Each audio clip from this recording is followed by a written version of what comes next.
फरवरी 10, स्वर्ग से सच्चा मन्ना। पाठ भजन संहिता 1 अध्याय 1 से 6 वचन, 119 अध्याय 49 से 64 वचन। आहा, मैं तेरी व्यवस्था में कैसी प्रीति रखता हूँ। दिन भर मेरा ध्यान उसी पर लगा रहता है। भजन संहिता 119 अध्याय 97 वचन। छोटी सी मधुमक्खी एक छोटा चम्मच शहद बनाने के लिए फूलों के 4200 चक्कर लगाती है। एक दिन में लगभग 100 चक्कर, प्रत्येक चक्कर में लगभग 20 मिनट लगते हैं और औसतन 400 फूल। वाह! जब मेरी आंखों के सामने एक पुस्तिका में की गई यह अद्भुत जानकारी आई तो मैं पवित्र शास्त्र के विषय में विचार करने लगा। बाइबल की तुलना मधु और टपकने वाले छत्ते से की गई है। भजन संहिता 19 अध्याय 10 वचन, 119 अध्याय 103 वचन। बाइबल लिखने में लगभग 1500 वर्षों का समय लगा है।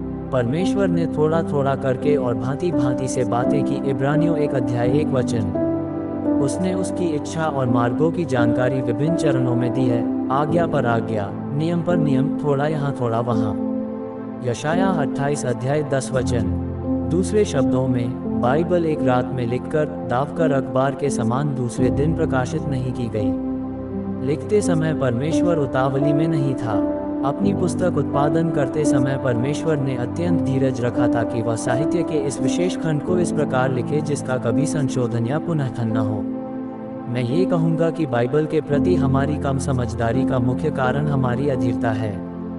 जहाँ तक बाइबल मनन का प्रश्न है तो प्राचीन पीढ़ियों के लोग धीरजवंत थे। आधुनिक पीढ़ी के मसीही उनकी तुलना में अधिक अधीर हैं। इस दशक की फास्ट फूड और जंक फूड की मानसिकता ने हमारी सोच बिगाड़ दी है कि अपनी कमाई में से 10वां हिस्सा अनिवार्य रूप से परमेश्वर को दें। लेकिन कभी कभार ही हम ऐसे संदेश सुनते हैं जिसमें ये बताया जाता है कि हमारे समय को 20वां भाग परमेश्वर के वचन के अध्ययन के लिए देना चाहिए। वचन के मनन चिंतन के लिए हम सुनते हैं, दिन में केवल 5 मिनट।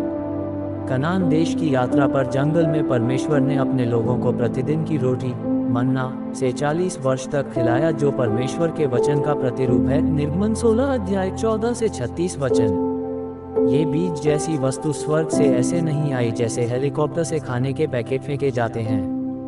वह तैयार किया भोजन नहीं था। लोग बाहर जाकर उसे बटोरते और चक्की में पीसते या ओखली में कूटते थे, फिर तसले में पकाते और उसके फुलके बनाते थे। उसका स्वाद तेल में बने हुए का सा था। गिनती 11 अध्याय 7-8 वचन। ये सब करने के लिए समय लगता था। हम परमेश्वर के वचन से प्राप्त लाभ को स्वीकार करने के लिए गंभीर हैं तो हमें सदा के लिए ये तय करना होगा कि हम बिना उतावली के उत्तम समय उसके साथ बिताएंगे। इसमें समय बचाने वाला कोई छोटा रास्ता नहीं है। हमारी आत्मा की रोटी जिससे हम जीवित हैं, सच्चा मन्ना वचन है जो स्वर्ग से आता है। हमारा मार्गदर्शन निर्देश जिसे हम पढ़ते हैं, आकाश के पार उस अलौकिक दुनिया से आता है। और ऐसे ही हर दिन का वचन सुनने और मनन करने के लिए बारली, पावरी, सितारा परिवार को सब्सक्राइब करें और मित्रों को शेयर करें। धन्यवाद।